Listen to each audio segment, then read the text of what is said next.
बच्चू कडूंच्या महाएल्गार मोर्चाचा कुठेतरी आज महत्त्वाचा दिवस आहे, कारण आज सरकारसोबत कर्जमाफीसह इतर मागण्यांना धरून जे आहे तिथं चर्चा होणार आहे। अशा परिस्थितीमध्ये आज आपण सध्या परसोडी भागामध्ये ज्या ठिकाणी खरं तर ही सभा होणार होती किंवा ज्या ठिकाणी खरं तर आंदोलनाचं स्थळ होतं त्या ठिकाणी येऊन आपण पाहू शकतो पावसामुळे कुठेतरी जे आहे मोठा फटका जो आहे त्या आंदोलनाला बसल्याचं आपल्याला पाहायला मिळत आहे।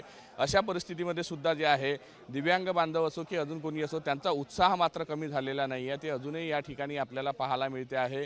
पूर्ण मैदान जे आहे ते चिखलानं भरून गेलेलं आहे, मात्र कर्जमाफी झाल्याशिवाय जाऊ नाही किंवा इथून हटणार नाही अशा पद्धतीची भूमिका जी आहे ती घेतलेली आहे। आणि मोठ्या संख्येने जे आहे या ठिकाणी मंचसुद्धा पाहू शकतो आपण, मंचावर सुद्धा मोठ्या संख्येने जे आहे याच ठिकाणी रात्र त्यांनी काढलेली आहे। पाऊस असला तरी हटणार नाही अशा पद्धतीची भूमिका घेतलेली आहे। आपल्यासोबत शेतकरी आहे, तसेच बच्चूभाऊचे मोठे भाऊ आहे, त्यांच्यासोबत सुद्धा आपण चर्चा करणार आहोत। काय त्यांच्या भावना आहे, काय सांगाल? हे बघ, खरं म्हणसान तर कोणत्याही शेतकऱ्याने कर्जमाफी मागितली नव्हती। जेव्हा फडणवीस साहेबांनी लाडक्या बहिणीचे पैसे चालू केले तेव्हा त्यांच्यावर ह्या विश्वास निर्माण झाला आणि तो विश्वास निर्माण झाला म्हणून शेतकऱ्याला प्रत्येक लोकांना असं वाटलं की बा हे सरकार काहीतरी करू शकते। वास्तविक पाहता जेव्हा यांनी आवाहन केलं होतं किंवा आमचं सरकार आल्यावर आम्ही शेतकऱ्याची कर्जमाफी करू, आज त्या गोष्टीला 1 वर्ष पूर्ण होऊन गेलेलं आहे। 1 वर्ष 15 दिवस झालेले आहे, अजूनपर्यंत शेतकऱ्याची कर्जमाफी केलेली नाही आहे। परंतु कर्जमाफी व्हावी, यांनी सांगितल्याप्रमाणे कर्जमाफी दिली पाहिजे यासाठी बच्चूभाऊने 3 ते 4 आंदोलन केलेले आहेत। परंतु या हरामखोरानं एकाही आंदोलनाची दखल न घेता फक्त समितीच नेमली किंवा कागदोपत्रीच काम केलं आहे। अजून समिती मान्य झाली नाही असं त्यांचं म्हणणं आहे। मी प्रहार शेतकरी संघटनेचा जिल्हा अध्यक्ष आहे। आमचा एकच आहे की आमचे बच्चूभाऊ बैठक होणार आहे सरकार, हां बच्चूभाऊ चर्चा करायला गेले, कारण की चर्चेशिवाय पर्याय निघत नसते। कारण की उद्या सरकार उलटं खापर फोडत होते की आम्ही चर्चेला भाऊला बोलावलं पण भाऊ आले नाही, म्हणून भाऊ आज चर्चेला चालले। आज चर्चा काय होणार काय नाही तिथून आम्ही सर्व शेतकरी इथं ठाम आहोत। जोपर्यंत आमचा राजा आहे आम्ही त्याच्या मागं, आमचा सैनिक आहे, आम्ही त्या सैनिकाचे आमचे राजा, आम्ही त्याच्या मागं ठाम आहे।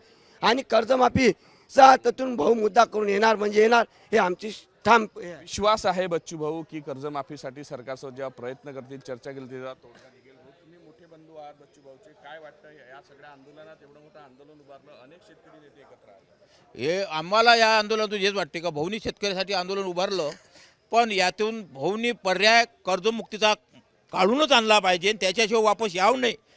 जीव गेला तरी चालेल पण कर्जमुक्ती करून आल्याशिवाय वापस भाऊनी यावं नाही, हे आमची 6 भावाचं ठाम मत आहे। जनतेची पूर्ण इच्छा होईल आणि आमच्या आत्म्याला शांतता मिळेल। भाऊनी कर्जमाफी करून आणली तर घेतल्याशिवाय वापस येऊ नये बच्चू भाऊनी, अशा पद्धतीची भूमिका आणखी काही जणात काय मत सांगा? बरोबर आहे आणि यांनी दिलेले आश्वासन हे पाळावा। यांनी स्वतःहून विधानसभेच्या अगोदर घोषणा केली का आम्ही शेतकऱ्याचं संपूर्ण कर्ज माफ करू, 7/12 कोरा करू, आम्ही शेतकऱ्याला हमी भाव देऊ आणि शेतकऱ्याला कर्जमुक्त करू, हे यांनीच बोललेलं आहे। आणि यांच्या धोरणामुळे तो शेतकरी कर्जबाजारी झालेला आहे। यांचं धोरण चांगलं नसल्यामुळे शेतकरी दरवर्षी कर्जबाजारी होते, याला निसर्गही साथ देत नाही आणि निसर्ग कुठेतरी कोपलाय, आंदोलन आहे, पाऊस निसर्ग चालू आहे ना। आता पाऊस ह्या पावसाळा नसताना सुद्धा पाऊस चालू आहे, म्हणजे निसर्गही कोपला आहे आणि शासनही कोपला आहे, दोनही वर्ग कोपले आहे। त्याच्यामुळे शेतकऱ्याला मग आत्महत्या करण्याची पाळी येते, हे कारण आहे मेन याच्यातलं। हमी भाव मिळत नाही पिकल्यावर आणि दुसरी गोष्ट त्यांना ज्या आशेनं हे करते त्या आशेनं पिकत नाही। आज एकरी 2 क्विंटलनं 3 क्विंटल सोयाबीन होत नाही, कापूस होत नाही, धान होत नाही, अशा बऱ्याचशा अडचणी शेतकऱ्याच्या मागं आहे। शेतकऱ्यांना बऱ्याच अडचणी, महिलाही आहे। तुम्ही आंदोलनात सहभागी झाल्या, प्रदेशाध्यक्ष? हो, प्रहारचे मी प्रदेशाध्यक्ष आहे। आज हा आंदोलनाचा नागपूर शहरामधील 3रा दिवस आहे। अजून काय हे सरकारने कुठलाही शब्द दिला, बैठक होणार आहे, काय वाटतं? आज चर्चेसाठी त्यांनी बैठकीला मंत्रालयात बोलवलंय आणि बच्चूभाऊ तिथपर्यंत गेलेले आहेत। तर आता त्या बैठकीत त्यांनी कसा निर्णय देतात हे बघण्यासाठी आमच्या ह्या महाराष्ट्राचं सगळ्या लक्ष लागलेलं आहे। आणि त्यांनी जर ह्या बैठकीत नाही निर्णय घेतला तर महाराष्ट्रभर पिटून सगळे शेतकरी उठणार आहेत आणि मोर्चा हा आमचा हिथं तर असाच ठामपणे राहील, पण आमचा रेल्वे रुळवर पण जाणार आहे। अजूनही आंदोलनाची तयारी आहे? अजून पण आमची तयारी पूर्णपणे झालेली। आम्ही जोपर्यंत आम्हाला निर्णय सरकार देत नाही कर्जमुक्ती करीत, आज तोडगा निघेल असं वाटतं? आज तोडगा त्यांनी काढायलाच पाहिजे।